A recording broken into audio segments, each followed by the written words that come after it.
오늘 우리에게 주시는 하나님의 말씀 사무엘상 4장 12절에서 22절까지 말씀입니다.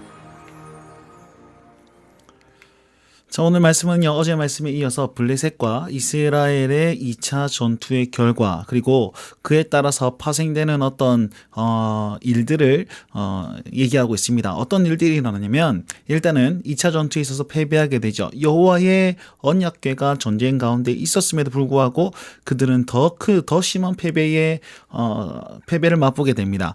그래서 살육이 더 심하여졌고 엘리와 두 아들들이 죽고 궤를 빼앗기는 것을 어떤 사람이 베냐민 사람이 이제 실로까지 가가지고 이제 거기서 보고를 하게 되는 장면이 나옵니다. 그 보고를 누가 들었느냐? 바로 엘리 대제사장이 들었습니다.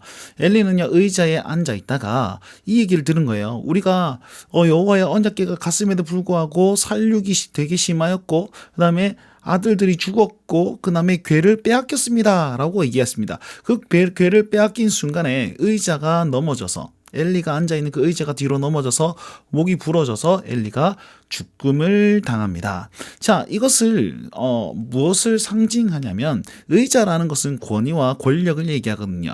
그 권위와 권력이 무너졌음을 얘기하고 있습니다. 이것은 하나님의 말씀의 예언의 성취라고 할 수 있겠죠. 그리고 엘리를 표현하는데, 엘리가 눈이 어두웠다, 그 다음에 나이가 많았다, 98세였거든요 나이가 많았다, 그리고 비대하여서 의자가 넘어졌다, 이렇게 표현하고 있습니다. 전부 다 긍정적인 표현은 아닙니다. 눈이 어두워지고 나이가 많고 그 다음에 비대하여졌다라는 것은 이제 뭐 영적인 어두움과 그 다음에 그 상황에서 하나님의 어떤 복과 어떤 이 함께 하심에 대한 부분들이 약하여졌다라는 것을 얘기하고 있습니다. 영적 어두움과, 그리고 그것이 바로 이 2차 전투에서 패배의 원인이다라는 것을 얘기하고 있습니다. 어제도 보았지만 이것은 하나님께서 약하셔서 그런 것이 아니고 인간의 죄 때문이다라는 것을 다시 한번 상기시키고 있습니다. 자, 그렇다면 오늘 말씀에 하나님의 궤를 빼앗김에 대한 반응이 나오거든요. 그 반응이 무엇인지 한번 보겠습니다. 엘리는요, 처음에 아들들의 죽음에는 괜찮았는데 궤를 빼앗겼습니다라는 말을 들었을 때 더 깜짝 놀라서 의자가 뒤로 넣어서 죽게 된단 말이죠. 18절 말씀 보십시오. 하나님의 궤를 말할 때에, 궤가 뺏겼습니다라고 말할 때에 엘리가 자기 의자에서 뒤로 넘어져서 죽었다, 이렇게 표현하고 있습니다.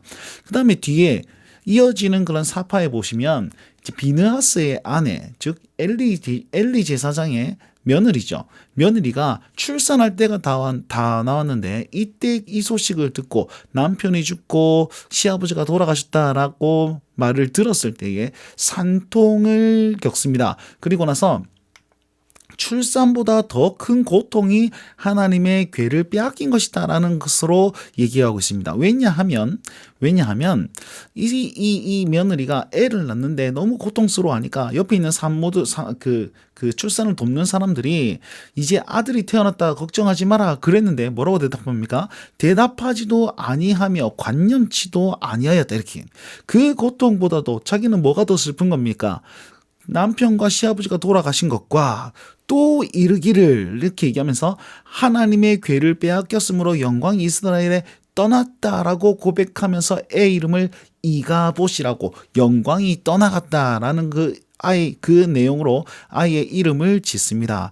자, 결론적으로 얘기하면 비나스의 아내도 출산의 그 고통보다 하나님의 궤를 빼앗긴 이것이 더 큰 고통이고 하나님의 영광이 떠나가는 것이 더 큰 상심이었다라는 것을 알 수 있습니다. 이 장면을 보면서 엘리가 진짜 잘했구나, 비나스의 아내가 참 잘했구나, 이걸 얘기하는 것이 아닙니다. 성경은요, 이 내용을 딱 보면서 이것이 하나님의 언약궤를 대하는 바른 태도라는 사실을 우리에게 교훈해주고 있습니다. 엘리는 어떻겠습니까? 자기 아들들을 더 소중히 여겼고, 홈리와 비누아스는 그 하나님의 궤 앞에서 많은 죄를 범했단 말이에요. 하나님의 궤를 그렇게 중요시 여기지 않았단 말입니다. 하나님의 임재를 그렇게 소중히 여기지 않았습니다. 그러나 이들의 마지막 가운데, 그리고 이 비나스의 아내의 그 고백 가운데 하나님의 영광과 하나님의 임재가 얼마나 소중한 것인가, 여기에서 알려주고 있다는 것입니다. 그럼 이 말씀을 가지고 우리 삶에 어떻게 적용해 볼 수 있을까요?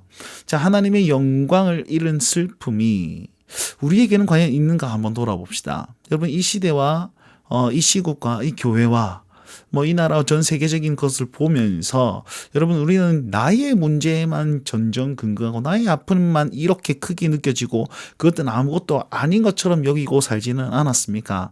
여러분, 이제는 돌이켜서 하나님의 그 영광을 잃음, 하나님의 임재가 없는 그곳을 보면서 안타까워하는 하루의 삶을 살면은 어떨까요? 두 번째는요, 주님의 영광이 우리 삶에 함께 한다는 것은 진짜 중요한 것입니다. 뒤늦게 깨닫지 마시고 지금 우리가 깨달아야 되지 않겠습니까?